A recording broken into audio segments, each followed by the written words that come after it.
ये family planning किसकी योजना है? सर्वशक्तिमान की। हालेलुया। शुरू से ही जब परमेश्वर ने आदम को बनाया तो उसने कहा आदम का अकेला रहना अच्छा, आदम का अकेला रहना अच्छा। सो उसने उसमें से एक पसली ली और एक नारी को तैयार किया और उसको आदम के सामने लाकर खड़ा कर दिया। और आदम ने कहा ये तो मेरी पसली में से मेरी पसली और मेरे मांस में से मेरा मांस, ये तो मेरे जैसी दिखती है। हालेलुया। खुदावन ने परिवार बनाया। परिवार क्या बनाया? अगर आज परिवार टूट रहे हैं तो क्यों? इसलिए नहीं कि खुदा आपको तोड़ना चाहता है, इसलिए नहीं कि खुदा आपको इकट्ठे नहीं रहने देता, इसलिए नहीं कि ये खुदा की मर्जी है। कई बार हम अलग अलग होते हैं तो हमारे मन में आता है पता नहीं ये हो ही खुदा दी मर्जी है। अरे ये खुदा की मर्जी, परिवार अलग हो जाएं, ये खुदा की मर्जी नहीं है। खुदा की मर्जी तो है, क्या लिखा है कलाम में? जिसको खुदा ने जोड़ा है उसे कोई अलग। हालेलुया। खुदा की मर्जी है, जिसको खुदा ने जोड़ा है उसे कोई अलग। लेकिन एक है जो परिवारों को अलग करना चाहता है, पत्नियों को, पतियों को एक दूसरे के बरखिलाफ उस्काता है। तेरी पत्नी अच्छी नहीं है, तेरा पति अच्छा नहीं है, तेरा पति गुड फॉर नथिंग, तेरी पत्नी गुड फॉर नथिंग, किसी काम का नहीं है, किसी काम की नहीं है। उसको देख उसका पति कितना अच्छा है, उसको देख उसकी पत्नी कितनी अच्छी है, इसको उसको मत देखो, पाप में गिर जाओगे। अपनी पत्नी की ओर देखते रहो, अपने पति की ओर देखते रहो। खुदा ने आपको जहां जोड़ा है वहीं टिके रहो। खुदा ने जहां आपको जोड़ा है वहीं टिके रहो। वहीं पर ब्लेसिंग है, वहीं पर ब्लेसिंग है। यदि कोई आपको अलग करने की सोच रहा है, यदि आपके मन में, आपके दिमाग में, आपके दिल में ऐसा विचार आता है ये शायद मेरे लिए नहीं है, मुझे इसके साथ अब नहीं रहना, बस 2-4 साल 5-7 साल इसके साथ रहा, दिल भर गया, अब मैं इसके साथ नहीं रहूंगी, अब मैं इसके साथ नहीं रहूंगा। याद रखें यह परमेश्वर की ओर से नहीं है। मैं फिर से रिपीट करना चाहता हूं, यह परमेश्वर की ओर से नहीं है। उसका वचन क्या सिखाता है? जिसको खुदा ने, बोलिए बोलिए, जिसको खुदा ने जोड़ा है उसे कोई अलग, उसे कोई अलग।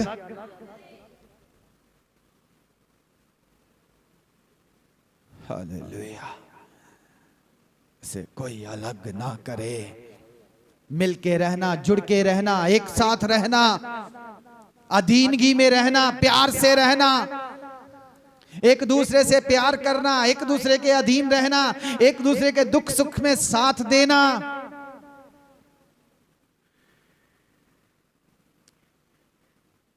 कोई है जो आपके परिवार के खिलाफ है, कोई है जो आपके परिवार के खिलाफ है, आपके पति के खिलाफ है, आपकी पत्नी के खिलाफ है, कोई है जो आपके परिवार को डिस्ट्रॉय करना चाहता है, कोई है जो आपके परिवार को नाश करना चाहता है, आपके पारिवारिक सुख को खत्म करना चाहता है, आपकी पारिवारिक शांति को खत्म करना चाहता है। Who is that? कौन है वो? वही जो आपसे जलन रखता है, The old dragon।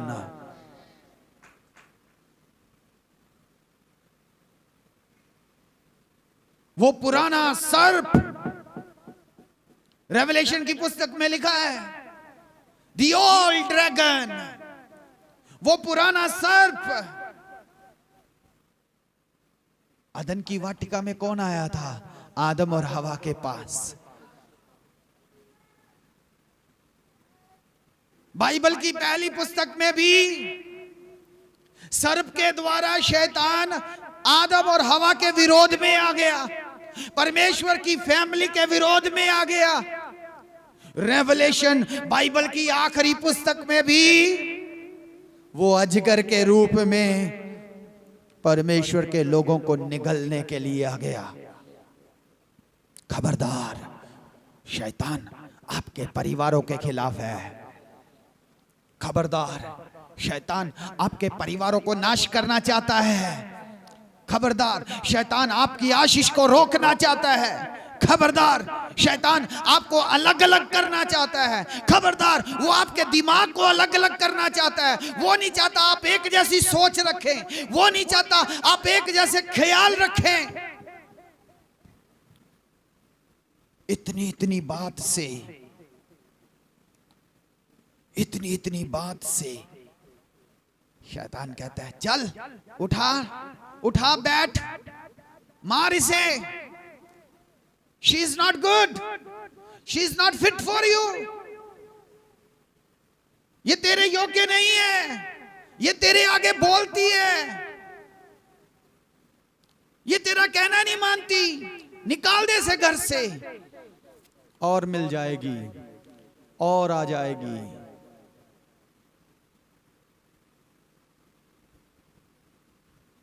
बहनों को भी शैतान कहता है, छोड़ दे इसे, ले ले तलाक, छोड़ दे इसे, ले ले तलाक, ये अच्छी नहीं है, ये अच्छा नहीं है, ये अच्छा कमाता नहीं है, ये तुम्हारी परवरिश करने के योग्य नहीं है, ये तुम्हारे बच्चों को देखता नहीं है, ये तुम्हारे लिए आटा नहीं लेके आता, दाल नहीं लेकर आता, छोड़ दे इसे, और बेहतर मिल जाएगा, मैं ला कर दूंगा।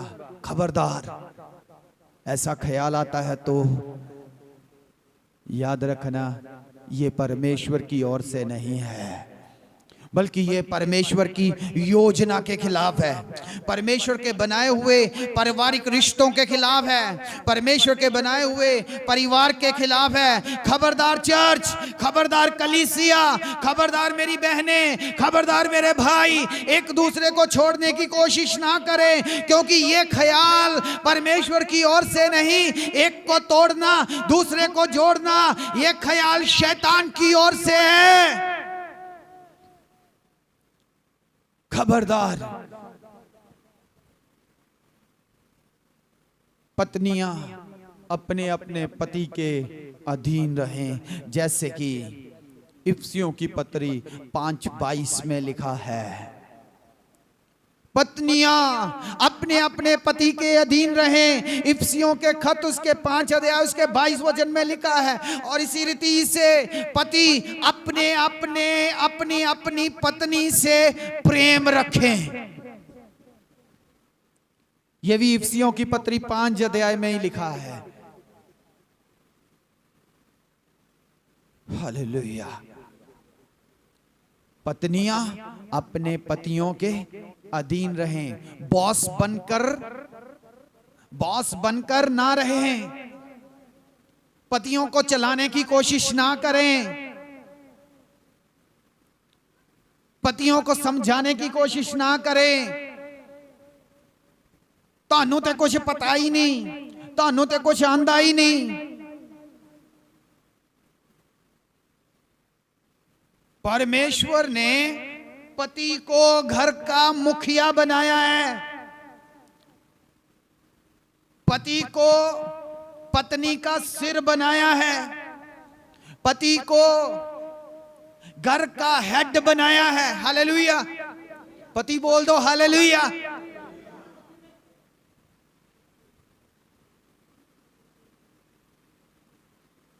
पतियों को खुदा ने सिर बनाकर रखा है। क्या बनाकर रखा है?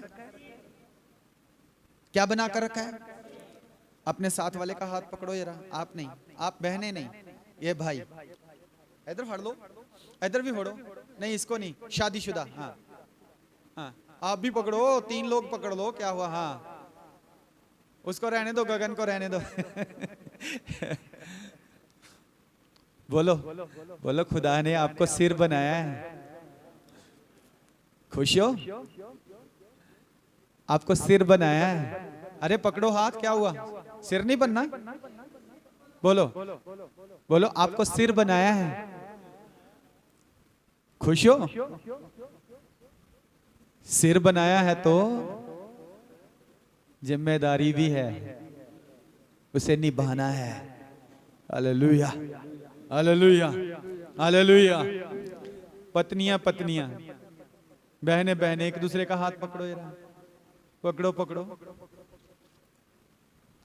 उधर भी पकड़ो। हाँ चलो चलो, पास चले जाओ, पास चले जाओ। हाँ छोड़ना नहीं किसी को। यस।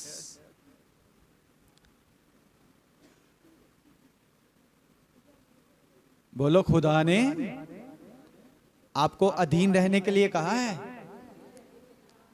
खुदा ने आपको पति के अधीन रहने के लिए कहा है। अधीन रहना, आगे से फालतू नहीं बोलना। अधीन रहना, बॉस नहीं बनना, तभी आशीष मिलेगी। हालेलुया। समझ आ रही किसी को?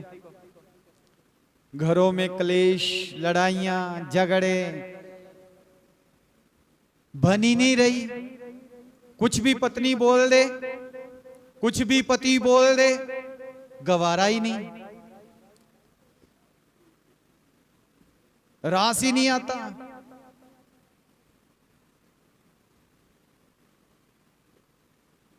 बहनें माफ कर दें, लेकिन कलाम में लिखा है, तू अपने पति पर राज्य करने की कोशिश करती रहेगी, लेकिन तुझे राज मिलेगा नहीं।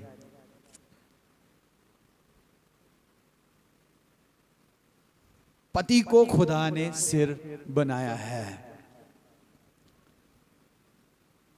एक नफरत करने वाला है आपके परिवार से, आपके पति से भी। आपके पति से वो नफरत करता है। भाई भी सुने, आपकी पत्नी से नफरत करने वाला है एक। आपकी पत्नी से नफरत करता है वो। कौन? लूसीफर। कौन? लूसीफर। खबरदार, वो शरीर में नहीं है, लेकिन वो किसी के शरीर में होकर आपके पास आ सकता है, चाहे पत्नी के रूप में, चाहे पति के रूप में।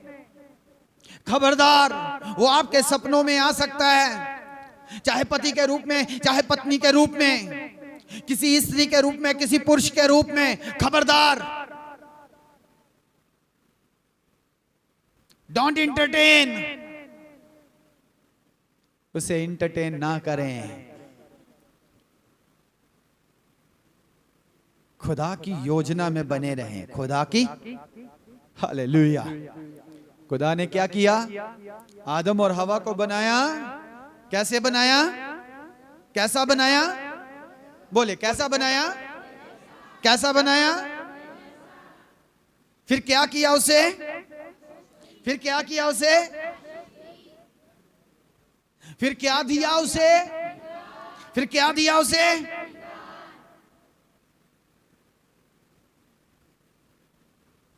क्या आप उसके जैसे बना रहना चाहते हैं? उसकी आशीष में बने रहना चाहते हैं? उसके अधिकार को पाए रखना चाहते हैं? कोई है जो आपके परिवार से नफरत करता है, आपके परिवार को बर्बाद करना चाहता है, आपको बांझ रखना चाहता है, आपको वेले रखना चाहता है, आपको नौकरी नहीं मिलने देना चाहता है, आपको बेरोजगार रखना चाहता है, आपको आर्थिक माली तौर पर कमजोर रखना चाहता है। कोई है जो आपके बीच में, पति पत्नी के बीच में हमेशा लड़ाई झगड़ा चाहता है, हमेशा